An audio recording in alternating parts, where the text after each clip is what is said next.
Breaking tonight, an explosion of violence on the streets of Charlotte, North Carolina, where moments ago our producers described what they called a melee in the middle of what had been a fairly calm protest march.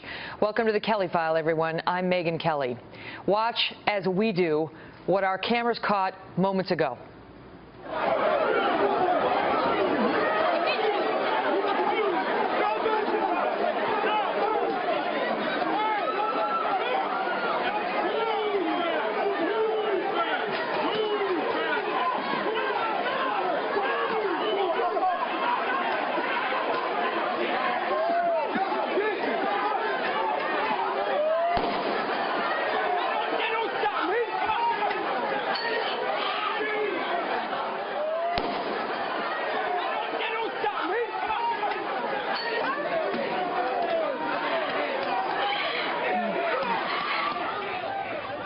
During what is the second night of protests over the police shooting of a black suspect, the cameras heard what was a loud bang.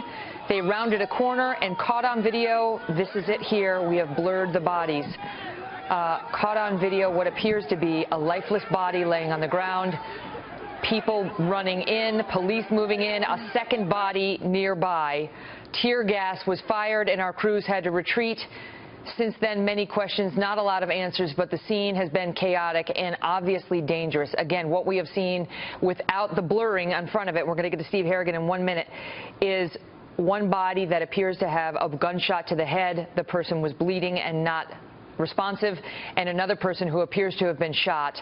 The condition of that person not known. Let's get right to Steve Harrigan on the ground in Charlotte. Steve? Megyn, we're right here in downtown Charlotte. You can see this crowd forming outside of the Ritz-Carlton Hotel. It's a very tense situation, and this is not going to stand for long. We've seen police rush this crowd on 2 previous occasions. They've fired tear gas. They've also fired concussion grenades. Every few minutes, this crowd will start to run. The tear gas has many people running in different directions. This is a poorly organized march. It was calm from about 5 o'clock on. Then about an hour ago, it started to turn. I can tell you what we've seen with our own eyes and with the video footage from Chris Pontius, who was right in the middle of things, and that is at least one young black American male down with what seemed to be a gunshot to the head. He was bleeding profusely from the back of his head, covered up with a sheet.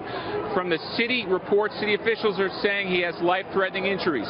What's not clear is who fired that shot, but at least one person shot, one person wounded in a situation already extremely tense, and certainly more news of another shooting is going to cause this to spiral even further. Once again, to repeat, we don't know who fired the shot, but we were right there in the middle of the tear gas, and one young man has been shot here. They're lobbing bottles now, and they're lobbing rocks at police. The police have set up a borderline outside the Omni Hotel, and this crowd is coming back for more. You can see a lot of the protesters have masks or bandanas around their face. They are prepared for tear gas. And yet, despite the fact that it's well known in the crowd that 2 people have been shot, or at least one young man has been seriously shot, the crowd is coming back for more as they start to throw things at the Ritz-Carlton Hotel. Earlier, we saw someone start to smash that Mercedes SUV there in the parking lot. We're going to try not to get too close here because you never know when the crowd's going to start to rush. I'm going to ask Chris to start to back up here because it's only a matter of time before we get another rush. So we're going to take shelter behind the wall as we wait for what is likely to happen next. That's going to be a round of tear gas by police as they try and stop people, from smashing things in front of this Ritz-Carlton Hotel. And now we're seeing fireworks, and there's the run. Let's get behind the wall. We're backing up now. It's a lot of confusion.